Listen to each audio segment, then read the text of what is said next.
Welcome back, future medicos. In this video, we are going to address a comment by Nirmal Balaji.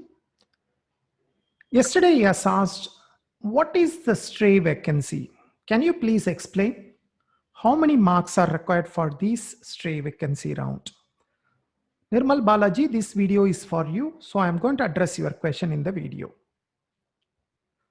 So let's look at, first of all, what are the different kinds of rounds of counseling that's going to happen for private colleges as well as deemed universities. Normally, like private colleges, counseling is done by the state governments, whereas the deemed universities, the counseling is done by centralized counseling by medical counseling committee. So these are two different kind of counseling, but the sequencing is more or less the same. The same kind of sequencing will happen both in private colleges as well as deemed universities. Now we will have round one.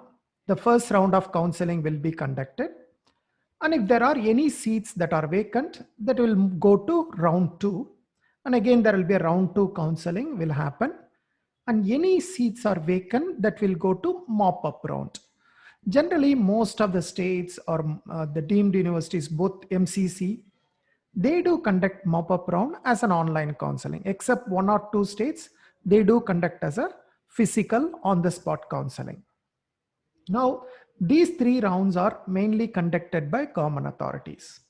Now, let us say there are vacancies at the end of mop-up round. Now, what should we do with that? Can we conduct one more round of counseling?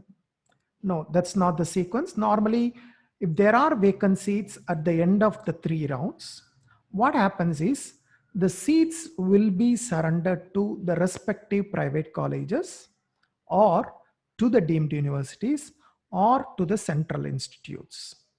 So the seats will be surrendered back. Normally where the seats are vacant, generally NRI seats doesn't get filled up and some of the management quota seats don't get filled up. So last year, if you recall, about 1,000 seats in deemed universities were vacant and those 1,000 seats were returned back to respective colleges.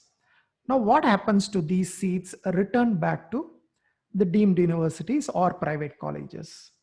Now, there will be a stray vacancy round. The stray vacancy round is for the seats that fell vacant after three rounds and are surrendered to the respective colleges. And the counseling, that is the stray vacancy round counseling, is done by the colleges themselves. So the first three rounds, the counseling is done by government authorities, whereas the final stray vacancy round is done by the colleges themselves. Now, when this stray vacancy round will happen, this will happen towards the end of the admission window. Normally, the last 5 days or 4 days around that time, the counseling will happen. Normally, like for example, every year, the cutoff date is 31st August to close the admission window. So if you see the stray vacancy round, normally it will happen somewhere between 27th August to 31st August. So this year, because the counseling is delayed very late, let us say the cutoff date is 31st December is when the counseling has to close. Then stray vacancy round will happen somewhere around 27th December to 31st December, right? So approximately that's the schedule we are looking at, the final 3-4 days. Now, who is eligible for stray vacancy round? Can anybody participate? Okay, this is where there is a restriction. In fact, this is a statement from a Supreme Court verdict or Supreme Court direction given to MCI. Government shall determine the number of seats that are still vacant and thereafter shall forward a list of students in order of merit. So MCI or the respective state government has to prepare a list of students and give it to the colleges. What is the list? It should be equal to 10 times the number of vacant seats. Say for example, I told you like 1,000 seats are vacant in deemed universities. So MCI should prepare a list of 1,000 into 10,000 candidates list they should prepare and give it to the colleges. Whereas say for example, private colleges in Tamil Nadu, let us say there are 300 seats are vacant. Then Tamil Nadu government is supposed to prepare 300 into 10, that is a list of 3,000 students, and give it to the colleges. But whether it has been strictly implemented is again a huge question. Then what is the fee structure? Typically, they should be charging the management quota fee structure.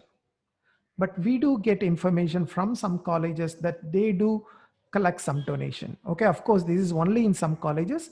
Many colleges just follow the fee structure only. Now, how do I apply to this stray vacancy round? You have to apply to each and every college separately. Say, for example, there are 3 seats vacant in Sri Ramachandra, Porur.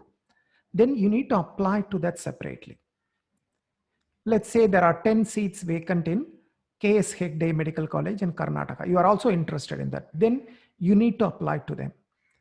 If you are interested in, say, 3 seats in Savita Medical College, then again you need to apply to that.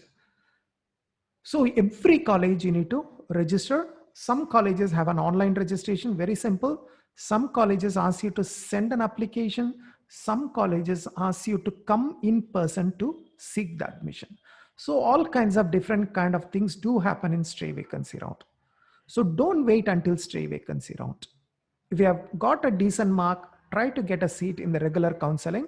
If you are going to go with stray vacancy round, it's always more of a lottery. I don't think a clear cut procedure is followed. And the problem is also like which college to apply, you will be very confused because it's only 3-4 days. You cannot apply and you cannot shift between many colleges. My best wishes to you. I hope to see you in some other video soon. Until then, take care. Bye bye.